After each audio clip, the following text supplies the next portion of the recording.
선생님이 우리를 기다리신다. 피아쌤의 임용도전.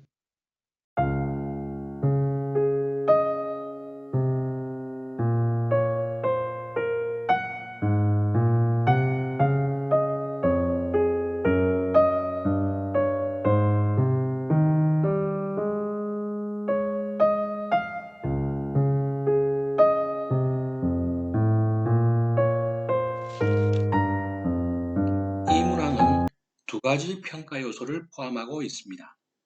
미국에서 1930년대와 2008년에 금리가 매우 낮은 수준에 머물러 있었다는 것은 유동성 함정의 상태를 의미하는 것입니다.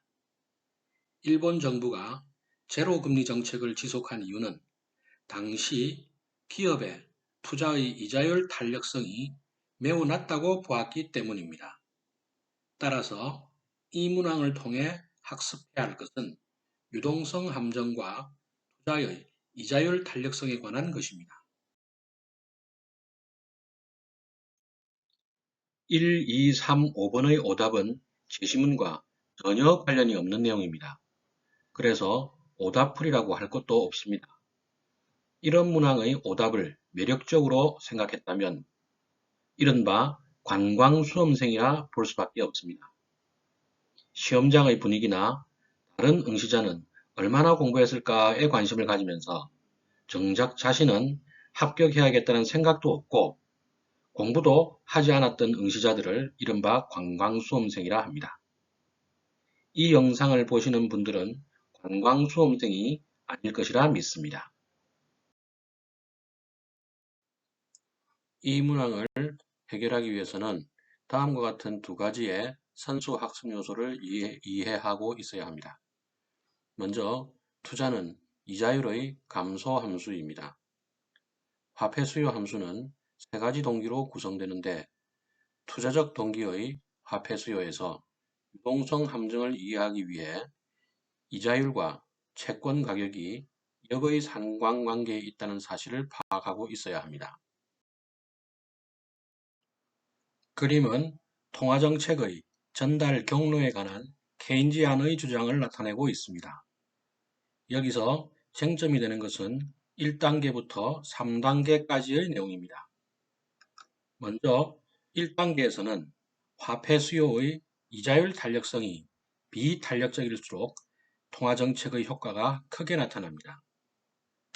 오른쪽 그림에서 보는 바와 같이 통화 공급이 동일하다면 비탄력적인 화폐 수요일 때 이자율의 하락이 더 크게 나타나기 때문입니다.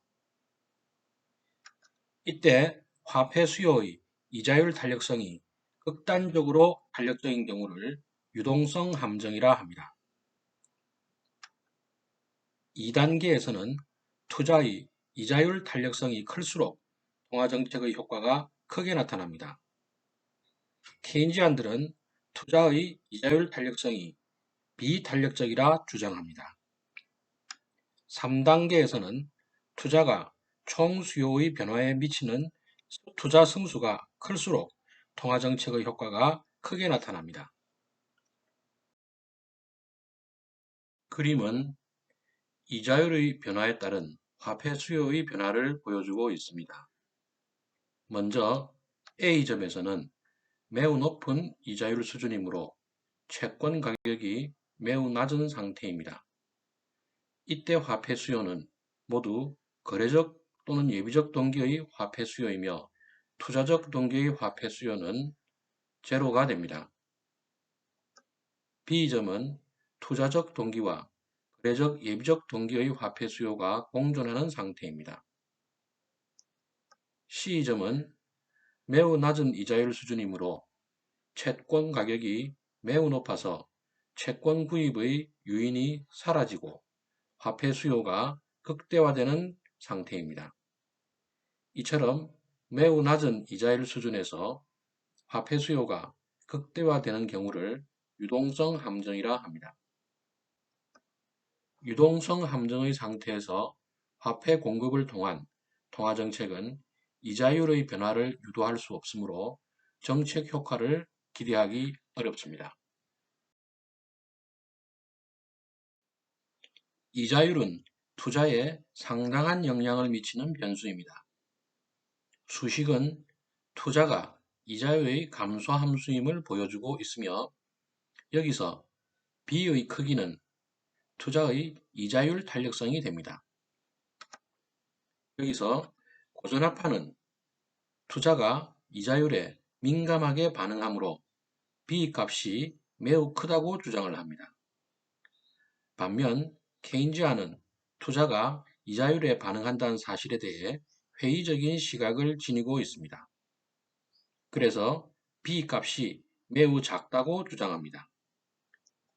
이것을 그림으로 나타내면 고전압파는 이자율에 대해 탄력적인 투자 함수, 케인지아는 비탄력적인 투자 함수를 상정하고 있다는 것입니다.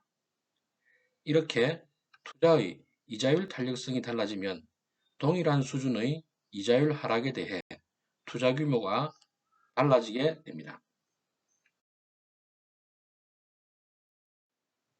이번에 소개한 문항은 유동성 함정과 투자의 이자율 탄력성에 대해 이해하고 있는지 평가하는 문항입니다. 이와 관련하여 총수요 관리정책, 구축효과, 화폐 수요 이론 등을 응용하여 출제할 수도 있습니다. 이러한 평가 요소에 대해서는 기출문항을 참고하여 준비하면 좋겠습니다.